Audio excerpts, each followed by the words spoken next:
How many times have you waited by your phone, hoping, praying, or wishing for that person who literally sends your heart out of your chest to text or call you back? And when they do, you automatically feel the need to reassure them that that's okay, no worries, I completely understand why it took you so long to pick up your phone and message me or call me back. And when they do ghost again, and of course they will, or they leave you on read or delivered for days or weeks on end, you are left spiraling and confused and going through all the different scenarios in your head as to why this person doesn't like me. And in response to that, you keep calling in the same emotionally unavailable people, not just romantically, but friendship-wise, colleagues, even certain family members that can even still put you in this mode, which is called anxious attachment. But I don't want to just simply talk about anxious attachment. I want to understand and unpack with you today, like, what is it that is actually protecting you from? For years, I attracted emotionally unavailable men and people into my life. I was a people pleaser. I was a walking doormat.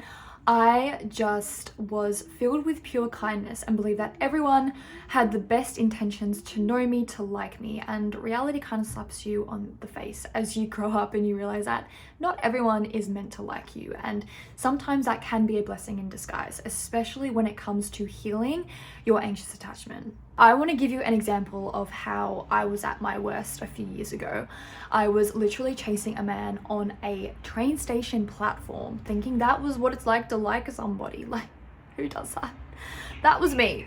Back then, the most self-unaware I was, but in those moments I reflect on to who I was then, and why my anxious attachment was so dominant over me, why it controlled my thoughts, my feelings, my emotions, and why was always this, for me, it was a burning sensation that I had to go out and conquer this person because they had something that I lacked, that I needed them to feel safe.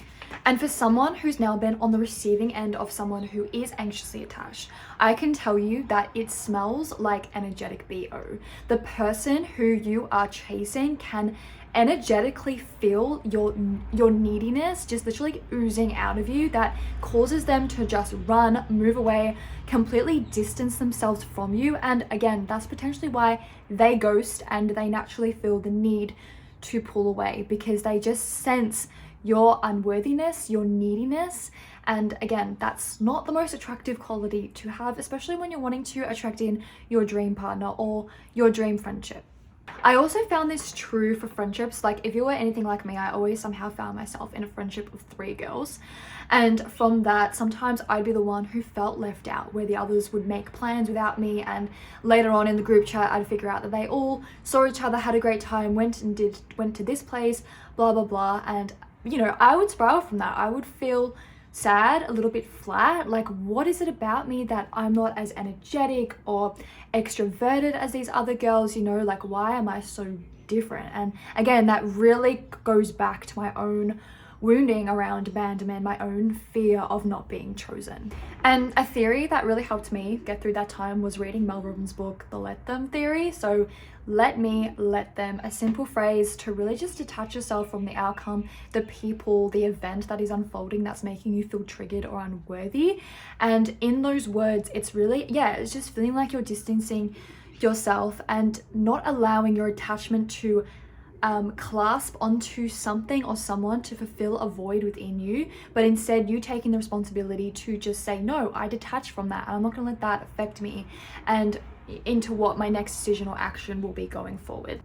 And if you have experienced symptoms of an anxious attachment, you will know that you just get this overwhelming feeling of a racing heartbeat, the compulsion to just check the messages, to overly explain yourself in those situations. And really, that's not a weakness. I want you to know that's nothing that's wrong with you.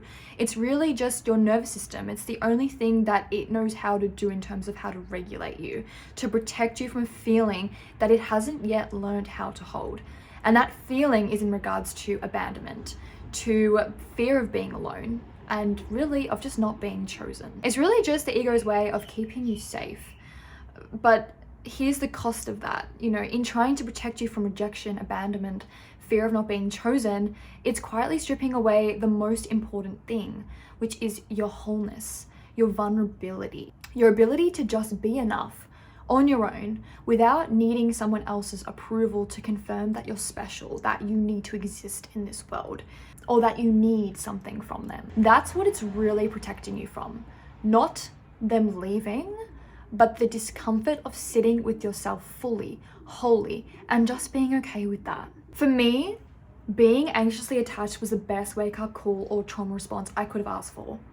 And that sounds really weird saying that, but now as someone who has been healing through that, it has taught me to not just heal it initially, just think about you can heal it within a few weeks, a few months, but more so to really understand it, to sit with it when that trigger comes through and it hits hard, to understand your body's reaction, your nervous system's response to that, and then how you can not just participate with your thoughts in that moment of the event that's unfolding, but become an observer of it.